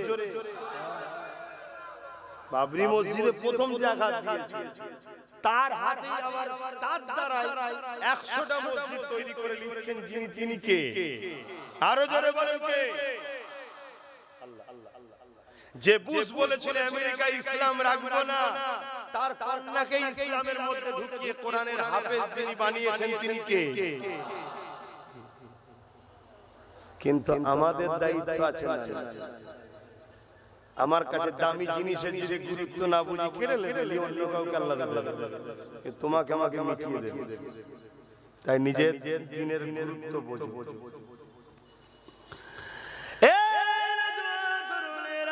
হযরত ওমর ফারুক রাদিয়াল্লাহু তাআলা এমন সময় তিনি রওনা দিয়ে দিলেন। ওমর ফারুক হুজুর যাওয়ার পরে আমার রাসূলুল্লাহ যে ঘরের মধ্যে রয়েছে, ওই ঘরে দরজার করে আঘাত দিল। ঘরের মধ্যে 39 জন সাহাবাদের নিয়ে আল্লাহ নবী দ্বীনের মেসেজ শোনাচ্ছে, দ্বীনের কথা শেখাতে লেগেছে। ওমর ফারুক দরজার করে আঘাত দিয়েছে। ভেতর থেকে এক সাহাবী আওয়াজ দিয়ে বলছে, কে? বাইরে থেকে উমর আওয়াজ দিচ্ছে, খাত্তাবের বেটা উমর এসেছি, দরজা খোলো। সাহাবাদের মধ্যে মুখোমুখি তাকাতাকি হচ্ছে, আমাদের আর বাঁচা যাবে না। এত পাওয়ার ছিল, এত ক্ষমতা। আল্লাহ নবী চাচা যান হযরত হামজা রাদিয়াল্লাহু তাআলা তার কয়েকদিন আগে নবীর হাতে হাত দিয়ে ঈমানের কলেমা পড়েছিল। তিনিও ছিলেন মক্কার সুপার পাওয়ারদের মধ্যে একজন। তখন তিনি ওই মজলিসে বসে রয়েছে, তিনি বলতে লাগলেন, ইয়া রাসূলুল্লাহ হাবিবাল্লাহ, হুজুর আপনি আমাকে ইজাজত দেন, উমার যদি মাকাম করে আমি হামজা খুমসা কমতি নয়, হুজুরকে আমি ছাড়ব না, আপনি আমাকে ইজাজত দেন। আল্লাহ নবী মুচকি হাসলেন, কেন কানেকশন তো নবীর সাথে আল্লাহর, বাকি তো কেউ জানে না। নবী আমার ইরাদা করে আল্লাহকে বলেছিলেন, ও রব্বি আল্লাহ, দুজনের মধ্যে একজনকে ইসলামের মধ্যে যদি আপনি এনে দেন আমাদের জন্য বড় উপকার হবে। এক আবু জেহেল না হয় খাত্তাবের বেটা উমার, আমার আল্লাহ দোয়া, নবীর দোয়া উমারের কপালে কবুল করে নিয়েছে। এটা রাসূলুল্লাহ বুঝতে পেরে গেছে। এই নবী বলতে লাগলেন, আমার সাহাবারা দরজা খুলে দাও, দেরি করো না গো, উমারকে আসতে দাও, উমারকে আসতে দাও। উমারের দরজা খুলে দেওয়া হলো। উমার আগে আগে আসে, পিছনে হযরত হামজা নবী পাকের চাচা দাঁড়িয়ে গেছে। দাঁড়িয়ে গিয়ে বলছে, উমার মনে রেখে দিও আমি হামজাও কমতি নয়, তুমিও যদি পালোয়ান হও আমিও কোনো কমতি নয়। উমার যদি খারাপ ব্যবহার করো তোমাকে কিন্তু ছেড়ে দেওয়া হবে না। উমারের চোখ চলো চলো, আল্লাহ নবী বলে, চাচা যান উমারের রাস্তা আটকাবেন না, উমারকে আসতে দেন। হযরত উমার আগিয়ে চলে এলেন রাসূলুল্লাহর একেবারে কাছে। নবী পাক উমারের জামার খোঁড় ধরে টান দিলেন, হুজুর বসে পড়লেন। বসে পড়ার পরে আল্লাহ নবী শুধু বলতে লাগলেন, হে উমার এখনো কি সময় হয়নি আল্লাহ ও রাসূলের দিকে ফিরে আসা? যেই বলেছে উমারের চোখ দিয়ে পানি গড়াতে লেগেছে। ইয়া রাসূলুল্লাহ, ইয়া হাবিবাল্লাহ, হুজুর আপনি আমাকে ক্ষমা করে দেন, আমি উমার এই তরোয়াল নিয়ে বেরিয়েছিলাম আপনার দর থেকে কল্লাকে আলাদা করব বলে, কিন্তু আজকে উমার আপনার কদমে একটু জায়গা চাইছে, বাকি যতদিন বাঁচব ইয়া রাসূলুল্লাহ আপনার গোলাম হয়ে পাহারাদার হয়ে থাকতে চাই। আরো জোরে বলুন সুবহানাল্লাহ। ইয়া রাসূলুল্লাহ, আল্লাহর দিন আল্লাহ ঠিক হিফাজত করবে, কিন্তু আমরা যদি দ্বীনের ভালোবাসি আল্লাহ আমাদেরও হিফাজত করবে। কি করবে না? আথে বাপ ভাইরা বোঝো, আমাদেরও কিছু দায়িত্ব আছে। আমি যদি উপকার করতে না পারি, কমসম ক্ষতি না করে। আল্লাহর নবী বলেছেন, মিসকাত শরীফের হাদিস, আমার একটা বক্তব্য খুব ভাইরাল হচ্ছে, আপনারা শুনেছেন হয়তো। প্রায় জায়গায় যে বিষয়টা খুলে খুলে বলে দিচ্ছি, আপনারা হয়তো শুনেছেন। কেন আমার বিষয় যখন ছড়াচ্ছে আমাকেই তো বলতে হবে নাকি? একটা প্রচার করা হচ্ছে, কি একটা ছোট্ট ক্লিপ, আবার ওই বক্তব্যটাকে কোন একজন মুরব্বির সাথে সেটিং করে, বয়োজ্যেষ্ঠ বুজুর্গের সাথে সেটিং করে। আমি বলেছি বিজেপি কে একই বলে, আমি বলেছি টিএমসি কে ভোট দেওয়া হারাম, আর তিনি বলেছে দেওয়া চলবে। এই রকম একটা সেটিং করে বাজারে ছড়াচ্ছে, দিয়ে বোঝাতে চাইছে দেখো আব্বাস বলছে চলবে না হারাম, আর একজন বয়স্ক বুজুর্গ বলছে চলবে, কার কথা লেগে? এটা হলো জালিমদের একটা প্ল্যান। আপনারা কেউ শুনে দেখেছেন এটা? একটু হাকি না বলেন, দেখেছেন? যারা দেখেছেন হাত তুলে বলে, ভিডিওটা দেখেছেন? যাক, তাহলে আপনাদের মধ্যে একটা ভয়, মানে আমাকে একটা চিন্তা হতে পারে। তো এটা খোলাসা করা দরকার আছে না? কেন বলেছি, কি জন্য বলেছি, এর আগে কি আছে পরে কি আছে একটু জানা দরকার আছে না? আপনারা শুনতে, কারা শুনতে ইচ্ছুক আছেন হাত তুলে দেখান, লম্বা করে হাত তোলেন। যাক, আলহামদুলিল্লাহ। তাহলে আমি আলোচনা করছি, কিন্তু তার আগে আমি যে কথাটুকু বলছিলাম, আচ্ছা একটু আগে সালামটা দিয়ে দিই। এই সময় যদি কারো ইচ্ছা না শোনার থাকে, সেই সুযোগে আস্তে আস্তে চলে যাবে।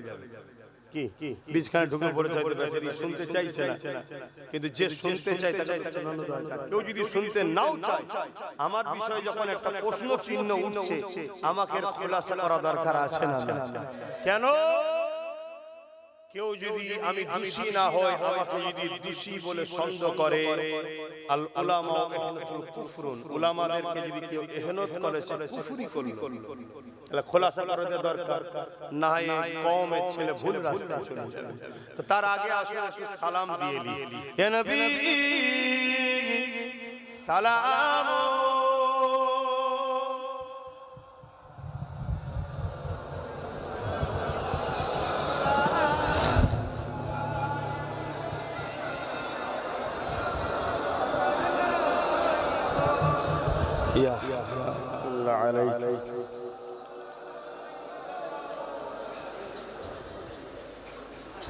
জোর করে কখনো ভালোবাসা হয় না।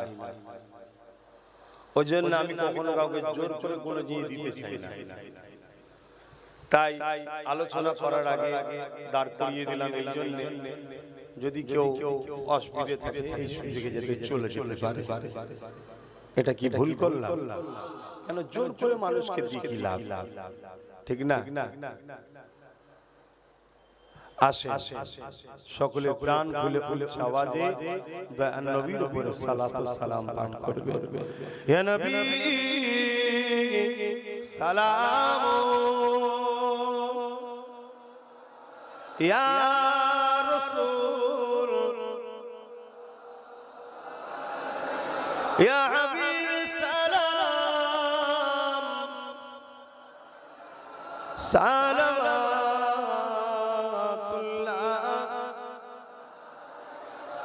কঠিন হাসরের দিনে কি আছে মোদের কপালে, গুনাহগার উম্মাহ আতো আপনা লইবেন সঙ্গে এ মাশরে। ইয়া নবী সালাম,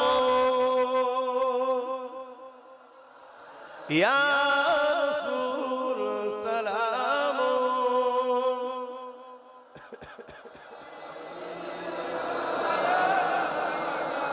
সালাম। জিবরাইল দিলে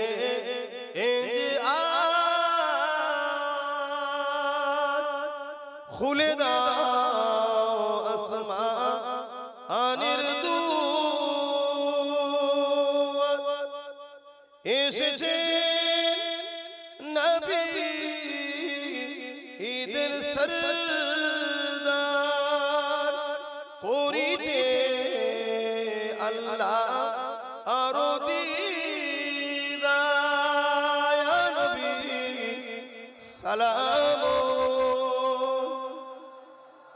ইয়া রাসূল সালাম,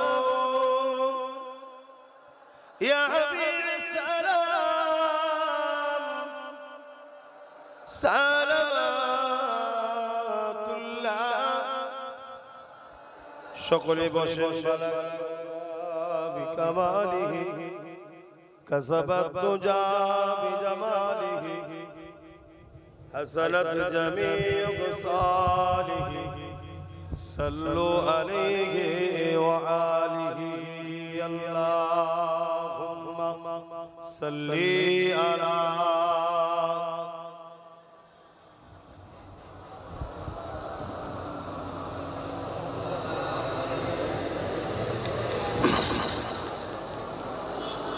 আমার বাপ জানেরা আরেকটা কাজ আবার কমিটি বলছে, কি বলছে বলেন? এই ভাইটা ভালো বলে, বাকি গুলো হ্যাঁ করেন নাকি? দাও তাও দেরি করছে কেন? পকেট হাত দাও, এই দাও, রেডি হও, যাচ্ছে চল যাও, জেনে গেছে তো সব, একটু পকেটে হাত দিতেই হয়। एक मैं नहीं उन पर कुर्बान ज़माना है, बोलून ना सुभान अल्लाह, आरो जोरे बोले, एक मैं नहीं उन पर कुर्बान ज़माना है,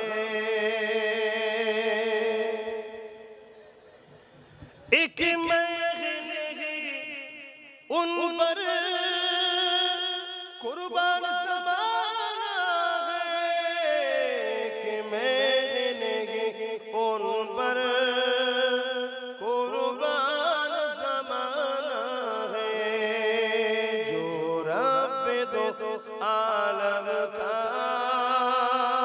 जो रब दो आलम का महबूब गाना है, एक मैंने उन पर कुर्बान ज़माना है।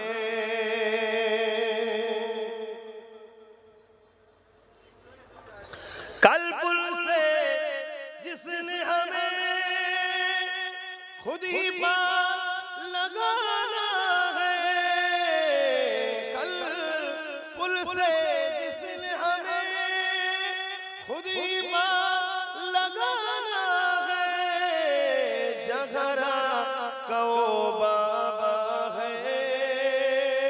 हसनैन का नाना है, जगरा को बाबा है, हसनैन का नाना है, एक मैंने उन पर कुर्बान ज़माना है। अल्लाहुम्मा सल्ली अला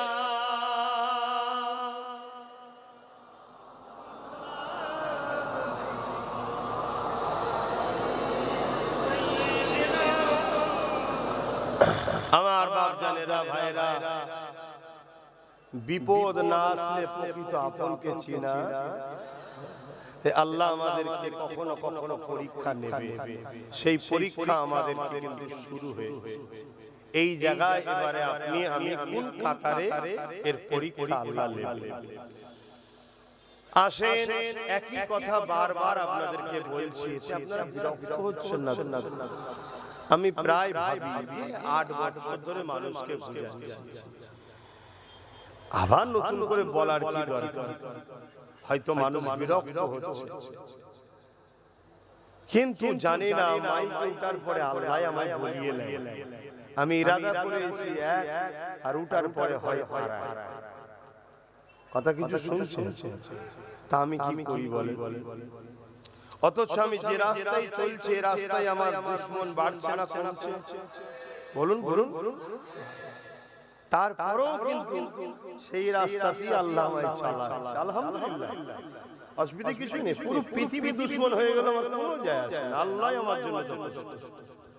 আপনি ভাবতে পারেন যে কি বলছে? হ্যাঁ, পুরো পৃথিবীও দুশমন হয়ে আমার কিছু করতে পারবে না, যেটা আমার আল্লাহ আমার তকদিরে লিখে রেখেছে সেইটাই। এটা ঈমান, এটা আপনাকে আকীদা রাখতে হবে। শুধু মনে রাখবেন, জুলুম করবেন না, জালিমের সাথে আল্লাহ নেই, মজলুমের সাথে আল্লাহ, গরীবের সাথে আল্লাহ, দুঃখীর সাথে আল্লাহ, অসহায়ের সাথে আল্লাহ আছে। জালিমের পক্ষে আল্লাহ নাই। সে জালিম যেই হোক, তার সাথে আল্লাহ নেই। আর আল্লাহ যার সাথে নেই, দুদিনের ঠান্ডা ঢালার মতো হয়তো একটু গেঁজা উঠবে, কিন্তু কিছুক্ষণ পরে আবার ঠান্ডা। ঠান্ডা ঢেলে দেখেছেন? হ্যাঁ, বলবেন তো দেখেছেন? খান নাকি আপনারা? থামস আপ খাবার আগে একবার থামস আপ কিনে নিয়ে টয়লেট ধোবে, ধুয়ার পরে খাবে। যদি বলেন কেন, একবার টয়লেট পরিষ্কার করবেন থামস আপ দিয়ে কেমন চকচকে পরিষ্কার হয় দেখবেন। তাহলে যে জিনিসটা অ্যাসিড দিয়ে কি বলে টয়লেট পরিষ্কার হচ্ছে, সেটা আপনি পেটে দিচ্ছেন, আপনার পেটটা কি হচ্ছে ভাববেন না, তখন দেখবেন আর খাবেন না। এত খারাপ দেখুন এই কোল ঠান্ডা পানি, কমল পানি, এর চেয়ে বড় মারাত্মক খারাপ জিনিস আজকে যুবকদের সব কিছু শেষ করছে এই কোল বলে কমল পানি যেটাকে বলা হয়, সেই পানি জিনিস আজকে শেষ করছে। এটা বিজনেস, মানুষ জাতিকে ধ্বংস করার একটা বিজনেস, পয়সা হচ্ছে অথচ মানুষ ধ্বংস হচ্ছে। তো যা খাবেন না, চেষ্টা করবেন। তা আমি যে কথা বলছিলাম, আমি জানতে চাইছি আল্লাহ রাসূল বলছেন, আমি জানতে চাইছি কেন্দ্র সরকার ওয়াকফ কালা কানুন করেছে 2025, এই বিষয়ে আপনারা সবাই জানেন তো? সেই আইন এত মারাত্মক ভয়ঙ্কর আইন যে আইনে আমার আপনার মসজিদ, কবরস্থান, ঈদগাহ, খানকা সব ধ্বংসের মুখে। অলরেডি বহু জায়গা বুলডোজার দিয়ে কবরকে প্লেন করে মসজিদ ভেঙে, মাদ্রাসা ভেঙে শেষ করে দেওয়া হচ্ছে। পুরো দেশেও চলছে, আমার রাজ্যেও চলছে। আমি জানতে চাইছি এই ওয়াকফ কালা কানুন এটা নাই না অন্যায়? সংবিধানের পক্ষে না বিরুদ্ধে? ইসলামের পক্ষে না বিরুদ্ধে? ইসলামের বিরুদ্ধে যদি কোনো শক্তি লাগে, সেই শক্তিকে আপনি যদি সহযোগিতা করেন, তাহলে আপনি ইসলামের পক্ষে না বিরুদ্ধে? এই কালা কানুন তৈরি হয়েছে, আর সেই কানুনকে যদি আমার রাজ্য সরকার সাপোর্ট করে নেয়, অ্যাকসেপ্ট করে, আমার রাজ্য সরকারও ইসলামের পক্ষে না বিরুদ্ধে? আওয়াজ দিয়ে বলবেন। আল্লাহ বুঝা করেন তো? তাহলে হক কথা জবান খুলে বলবেন। এমনও হতে পারে আল্লাহ জবান দিয়েও অনেকের জবান কেড়ে নিয়েছে। এ সমাজে ঘটে না? ঘটে না? অতএব আর কি করতে বসেনি, আর পেটে জ্বালাতে এসেছি। খুব ভালো করে বোঝেন, হাতের 5টা আঙ্গুল যেমন সমান নয়, পরিবারের 5টা ছেলেও সমান নয়। মুরগির পেটে অনেক কটা ডিম দেওয়া হয়, সব কটা বাচ্চা হয় না, একটা দুটো ভোলা হয়ে যায়। কথা বুঝে আসছে তো না? তো সেই জায়গাতে কেন্দ্র সরকারও যেটা করছে সংবিধান বিরোধী এবং ইসলাম বিরোধী, আর সেই সংবিধান ও ইসলাম বিরোধী আইনকে আমার রাজ্য সরকার যখন সাপোর্ট করে, তাহলে সো ইসলাম বিরোধী, সংবিধান বিরোধী। ঠিক তো নাকি? এবারে রাজ্য সরকার তার ভাইপোকে বাঁচাবার জন্য আমার মসজিদকে বলি দেবে, আমার মাদ্রাসাকে কুরবানি করবে, ওটা আমরা মেনে নেব কেন? ঠিক তো নাকি? এটা আমরা মানতে যাব। কারকে বাঁচাবার জন্য আর আমার মসজিদ মাদ্রাসাকে কুরবানি দেবে, এটা মেনে নেওয়া যেতে পারে? তাহলে রাসূল পাক সাল্লাল্লাহু আলাইহি ওয়াসাল্লামের হাদিস, মুসলিম শরীফ কিতাবের নাম, হাদিসের কিতাবের নাম মুসলিম শরীফ, এতগুলো ক্যামেরা রেকর্ড হচ্ছে। আমি কয়েক জায়গায় চ্যালেঞ্জ দিয়েছি, আমার যদি কথা ভুল হয় তাহলে শাসক তো তোমাদের পক্ষে আছে, পুলিশও তোমাদের সাথে আছে, তা বলে সবাই নয়, কিছু মানবতা প্রেমী পুলিশ আছে, তাদেরকে শ্রদ্ধা সম্মান করা এটা নাগরিক হিসেবে দায়িত্ব করি। তো যাই হোক, আবার তখন তোমাদের হাতে। তা তোমাদের অনেক মুফতি মাওলানা বক্তা ভাড়াটিয়া আছে নাকি? এই টাট্টু ঘোড়া ঘোড়াকে নিয়ে আসো না ব্রিগেডের ময়দানে, আব্বাস সিদ্দিকী যাবে, একটা বাহাস হবে। আব্বাস সিদ্দিকী যদি ভুল বলে থাকে, আবার তোমার হাতে ধরে ফাঁসিতে ঝুলিয়ে দেবে। কি আছে? আল্লাহু আকবার, আল্লাহু আকবার। আর যদি আব্বাস সিদ্দিকী ঠিক হয়, তাহলে ওই ময়দানে কতগুলো ভাড়াটিয়া টাট্টু ঘোড়া আছে, জনগণ কমসে কম একটু চিনে যাবে যে এই মুলি সাহেব গুলো দালাল। জানা দরকার আছে না? না। তো ভাইরা, আমার বক্তব্য ছিল কি? আমার বক্তব্য ছিল রাসূল পাক সাল্লাল্লাহু আলাইহি ওয়াসাল্লামের হাদিস মুসলিম শরীফের, আল্লাহর নবী বলছেন অন্যায় দেখলে হাত দিয়ে রুখে দাও। অন্যায় দেখলে মসজিদ মাদ্রাসাকে মিটাবে, এটা নাই না অন্যায়। তাহলে যে মিটাতে চাইছে রাসূলের হাদিস হাত দিয়ে রোকো। যদি হাতে ক্ষমতা না থাকে মুখ দিয়ে প্রতিবাদ করো। যদি মুখে প্রতিবাদ করার ক্ষমতা না থাকে অন্তর থেকে ঘৃণা করে দূরে সরে যাও। তা না করে কোন ইমানদার যদি বিজেপিকে ভোট দেয় তার ঈমান থাকবে? কেন ভোট দিয়ে মানে সাপোর্ট করা, অর্থাৎ তাকে শক্তিশালী করছো, সে আরো ক্ষমতায় এসে মসজিদ মাদ্রাসা ভাঙো, তাই তো নাকি? তার ঈমান থাকবে না। এটা রাসূলুল্লাহর হাদিসটা আমি মানুষকে বুঝিয়েছি, এটা প্রথম বলি। তারপর বলেছি ওই সরকারের আইনকে যে সাথ দেবে, ওই সরকারের যে সহযোগিতা করবে, তাহলে সেও সেই ক্যাটাগরিতে পড়ছে না পড়ে? এবং অলরেডি আমাদের রাজ্য সরকার দুর্গাপুরে বুলডোজার দিয়ে মাদ্রাসা ভেঙেছে না ভাঙেনি? অলরেডি আমাদের রাজ্য সরকার বলেছে কোরআন শেষ হয়ে যাবে, আমাদের উন্নয়ন শেষ হবে না। বলেছি না বলেছে না বলেন? তাহলে এইগুলো নাই না অন্যায়? রাসূল বলছে হাত দিয়ে রোখো। যদি হাত দিয়ে রুখতে না পারো মুখ দিয়ে প্রতিবাদ করো। যদি মুখ দিয়ে না পারো অন্তর থেকে ঘৃণা করো। তা না করে কোন মুসলমান যদি তাকে ভোট দেয়, সে মুসলমানের কি ঈমান থাকবে? এই কথাটা আমি বলেছি। বলার পরে আরো বলেছি যে রাজ্য সরকার সেইটা করার সাহস দেখিয়েছে যেটা কেন্দ্র সরকার দেখায়নি। কারণ কেন্দ্র সরকার হলো আমাদের প্রকাশ্য দুশমন, তাই তো নাকি? এই দুশমন নয়, বন্ধু নাকি? হলো দুশমন না দুশমন না? হ্যাঁ দুশমন। দেশের মাথায় বসে দেশের জনগণ তার শিক্ষা, স্বাস্থ্য, কর্মসংস্থান, দেশের কি করে সার্বভৌমত্ব নিরাপদে থাকবে তা দেখার তার উপযুক্ত নয়। শুধু টার্গেট করছে বিশেষ বিশেষ গরিব অসহায়দের মধ্যে থেকে মানুষকে, এবং বিশেষ করে মুসলমান ইসলামকে টার্গেট করেছে না? তাহলে তাকে প্রকাশ্য চিনি। সে যদি আমাদেরকে কিছু দেয় আমরা কিন্তু খাবার আগে 100 বার ভাববো, হারা দিচ্ছে কিছু থাকতে পারে, কেন চিনি। কিন্তু আমাদের রাজ্য সরকার দিঘাতে মন্দির করে তার প্রসাদ রেশনের মাধ্যম দিয়ে আমাদেরকে খাওয়াবার প্ল্যান করেছে না করে? তাহলে আমাদেরকে মুশরিক যে বানাতে চায় সে ঠিক করছে না, অন্যায়? তা অন্যায়কে হাত দিয়ে রুখা দরকার আছে না? হাত দিয়ে যদি না পারে মুখের প্রতিবাদের দরকার আছে না? তা যদি না পারে অন্তর থেকে ঘৃণার দরকার আছে না? তা না করে যদি ভোট দিই তার ঈমান আছে? আমি এইটা বুঝিয়েছি। বুঝাবার পরে আবার বলি, যদি তোমরা মনে করো যে একে দরকার, তাহলে একে প্রথম ক্ষমা চাইতে বলো। কি বলেছি? একে ক্ষমা চাইতে বলো যে আমার উপরে বলা ভুল হয়েছে। এখন কেউ যদি বলে ও সিএম, ও ক্ষমা চাইবে কেন? তো সিএম কে আমার জুতোর তলায় রাখি আমি। শুনছেন তো নাকি? আমার ধর্মের উপরে যে আঘাত দেয় সে সিএম হোক আর পিএম হোক, জুতোর তলায় রাখি তাকে। তোর কাছে সম্মানিত হতে পারে, এই অধিকার তাকে কে দিয়েছে?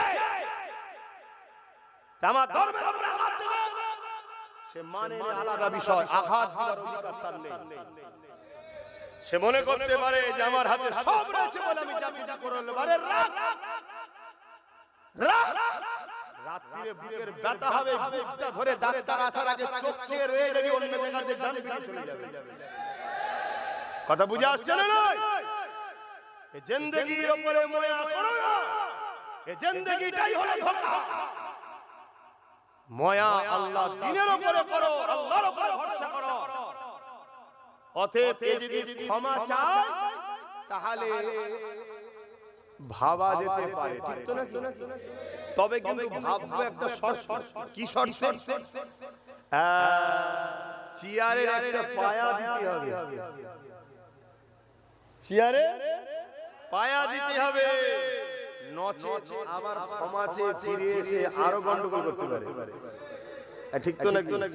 এই কথাগুলো বলা আমার কওমকে, আমার জাতিকে দরকার আছে না? এখন এই কথা বললে যদি তোমাদের কারো মনে হয় যে হুজুর সবই ঠিক আছে, জলসাতে বলছেন কেন? কারো মনে যদি জাগে আমি তাকে বলবো, তোর কি কখনো মনে হয় না ও রাজনীতির নামে তো ধর্মে বিরোধী করছে কেন? তাহলে জানতে হবে তোর গন্ডগোল পুরাই আছে, তোর আমারটা ভুল লেগেছে, ওরটা ভুল লাগে না। কথা মাথায় ঢুকছে না ঢুকে নেই? অতএব কার গন্ডগোল কার ঠিক আগামী দিন সব প্রকাশ হয়ে যাবে। এক কথা বুঝে আসছে? সেই দিন আসছে, আল্লাহ পাক আমাদের হিফাজত করছে, ফারাক হয়ে যাবে, দিয়াল উঠে যাবে। কিন্তু একটা কথা মনে রেখে দিও, লড়াইয়ের ময়দানে যাই না আলাদা কথা, চুপ আছে, কিন্তু ময়দান থেকে কেউ যদি হাফ রাস্তায় ফিরে চলে আসে তার তওবা কিন্তু মাফ। বলো, মসজিদ মাদ্রাসা কোরআন দ্বীনের দুশমনদের বিরুদ্ধে লড়াই যদি হয়, এই লড়াইয়ে কারা লড়তে রাজি আছো হাত তুলে দেখাও, হাত লম্বা করে তুলে রাখো, হাত নামাবে না। কেউ হাত তুলতে বাকি আছে কি দেখো, ভেতরে কেউ আছে কি দেখো, গাদ্দার আমাদের মধ্যে দেখো কোন গাদ্দার আছে, হাত নামাও। কেন গাদ্দার চেনা দরকার, অসুবিধা হচ্ছে নাকি? আমি কি আমার ঘর বাঁচাবার জন্য লড়াই করছি? তো ভাইয়েরা আমার, কেউ যদি নিজের কবর নিজে খুঁড়তে চায় আমার কোনো অসুবিধা নেই। তো ভাইয়েরা আমার, এই জায়গায় দাঁড়িয়ে থেকে আমার শেষ কথা আপনাদের কাছে রাসূল পাক সাল্লাল্লাহু আলাইহি ওয়াসাল্লামের আরেকটা হাদিস আপনাদের শোনাবো না রেখে দেব। এখন আমি জানতে চাইছি, কেন্দ্র সরকার জালিম না জালিম নয়? ঠিক বলছে? হাত তুলে সাক্ষী দেন কারা জালিম বলে মানে। আমার রাজ্য সরকার জালিম না জালিম নয়? কারা কারা মানেন হাত তোলেন। ঠিক তো? আল্লাহর নবীর হাদিস থেকে শোনো, কি মিশকাত শরীফের হাদিস, যেটা ফাজিল ক্লাসে পড়ানো হয়, আলেম আউয়ালে মিশকাত শরীফের হাদিস, যে হাদিসের মধ্যে আল্লাহ রাসূল বলছেন, কেউ জালিম জানার পরও তাকে যদি সহযোগিতা করা হয়, আল্লাহ রাসূল বলছে সে মুসলমান, ইসলাম থেকে খারিজ বেরিয়ে যাবে। শুনছেন? কার হাদিস এটা? আবার রাসূলের কথা শুনছেন তো নাকি? এতগুলো রেকর্ড হচ্ছে তো নাকি? তোমরা যতটা না ফলো করে আমার আজকে শোনো, আমার যারা বিরুদ্ধে তারা কিন্তু আরো খুঁটিয়ে খুঁটিয়ে শোনে। কথা বুঝে আসছে? আর এটাও শুনে রেখে যাও, 14 তলাতে বসেও শোনে। তো এই জন্য বলছি, রাসূলুল্লাহর হাদিস কি বলল, যে জালিম সে জানার পরও তুমি তাকে সাথ দাও, তাহলে ইসলাম থেকে তুমি বেরিয়ে যাবে। যে ইসলাম থেকে বেরিয়ে যায় তার ঈমান আছে। তাহলে একটু আগেই তোমরা স্বীকার করেছো কেন্দ্র সরকারও জালিম, রাজ্য সরকারও জালিম। জালিমকে জানার পরে যদি কেউ ভোট দেয়, সে মুসলমান, ইসলামে থাকবে? আশপাশে যদি কেউ এখনো এই জালিমদের দল করে, আগামী দিন তাকে মুসলমান বলে মানা যাবে? এরাই হলো সমাজের মধ্যে গাদ্দার মুনাফিক। এই গাদ্দার মুনাফিকদের জন্য বারবার মসজিদে আকসা আমাদের হাত থেকে ফসকেছে, এই গাদ্দারদের জন্য বাবরি গেছে, এই গাদ্দারদের জন্য আজকে আমাদের ছেলেপুলেদের চাকরি বাকরি টাকা পয়সা সব চলে গেছে। এই গাদ্দারদের জন্য আজকে আমাদের অকাল যাচ্ছে। কথা মাথায় ঢুকছে? এটা কে বলবে না বলবে আমার দেখার দরকার নেই, আমি আমার ডিউটি পালন করছি। কেন জন্মেছি একদিন, মরবো একদিন। কবে মরবো? আল্লাহ যদি আমার এখন 1 বছর হায়াত রাখে, আর সবাই যদি মিলে মনে করে কালকে তুলে দেবে, পারবে? এই আওয়াজ দিয়ে বলছো নি কেন? আর আল্লাহ যদি বলে কালকে লোব, সবাই মিলে যদি বলে পরশুদিন লোব, আমাকে একদিন বাঁচতে পারবে? তাহলে কেন দুনিয়ার পিছনে ছোট? কেন দুনিয়াকে ভরসা করো? হাসবুনাল্লাহু ওয়া নি'মাল ওয়াকিল, নি'মাল মাওলা ওয়া নি'মান নাসির।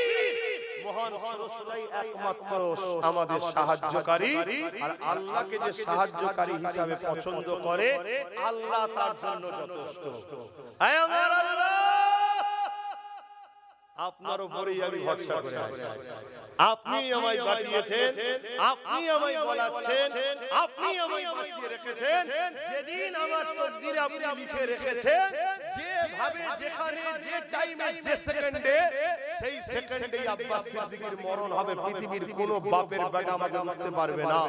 আর যদি আমার হায়াত থাকে 1 সেকেন্ডের জন্য কেউ আগেও নিতে, জোরে বলো, এই মওতকে কখনো ভয় করবে না। এটা এমন একটা সত্য, তুমি যদি পৃথিবীর বাদশা হও তাও তোমার মওত হবে, তুমি জেলার সাহেব হও তোমার মওত সেই টাইমে হবে। অতএব মওত নিয়ে কখনো ভাববে না, আর মওতকে কখনো ভয় করবে না। ভয় করো, জুলুম করব না, কেন জুলুমের সাথে আল্লাহ লড়াই করে, জালিমদের বিরুদ্ধে আল্লাহ, জানেন তো নাকি? জালিমদের বিরুদ্ধে রাসূলুল্লাহ। তা আমরা জালিমদের পক্ষে থাকবো না বিরুদ্ধে? এই জোরে বলো, কেন্দ্র সরকার ও রাজ্য সরকারের বিরুদ্ধে কারা থাকবেন? হাত তোলে। কথা ঠিক তো নাকি? না খুব টেনশনে পড়ে গেলে আপনারা যে আব্বাস সিদ্দিকীর জলসা কেন শুনতে এলো, যা কিছু ভাগে পেয়েছিলাম সব বেকার হয়ে গেল। হ্যাঁ, তা জানা কোন জাহান্নামে যাবে 7টা আছে, যেখানে খুলে চলে যা। কি গো অসুবিধা হচ্ছে? দ্বিতীয় কথা, এই জালিমদের বিরুদ্ধে ওয়াকাফের পক্ষে যে লড়ছে তার সাথ দেওয়া দরকার আছে না?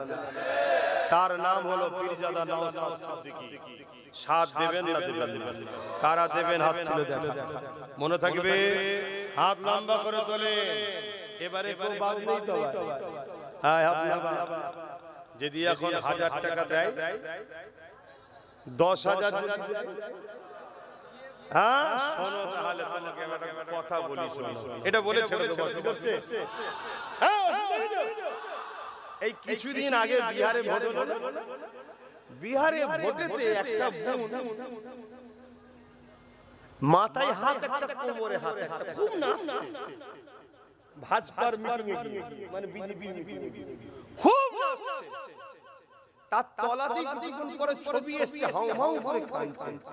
মিডিয়া জিজ্ঞেস করছে क्या बात है, क्यों रो रहे हो? बोलছে अरे यार भाजपा लोग ने 10,000 रुपया दिए, मैंने जाके डांस भी लगाया, वोट भी दे दिए, बाद में वो लोग जीत के हमारा ही घर कर रहे हैं। तो যদি তুমি 500 টাকা 1000 টাকায় বিক্রি হও হতে পারে, কিন্তু এই নাচার সব মিটে গেছে কেমন? তোমারও সব মিটে যাবে।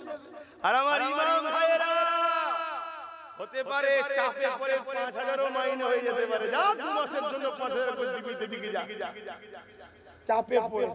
তো 5,000 এ যদি নেচে দিয়েছো, তাহলে মনে রেখে দিও মসজিদে ঢুকে ইমামের জায়গা সেই দিন আসছে। ভালো চাও, ওই যে মুরব্বি বসে আছে দেখছো, 4টে পা চেয়ারে, একটা দরকার আছে আমাদের, তাই তো নাকি? এখন আবার কারোর মধ্যে হচ্ছে না তো, এরকম জলসাই ডাইরেক্ট হচ্ছে।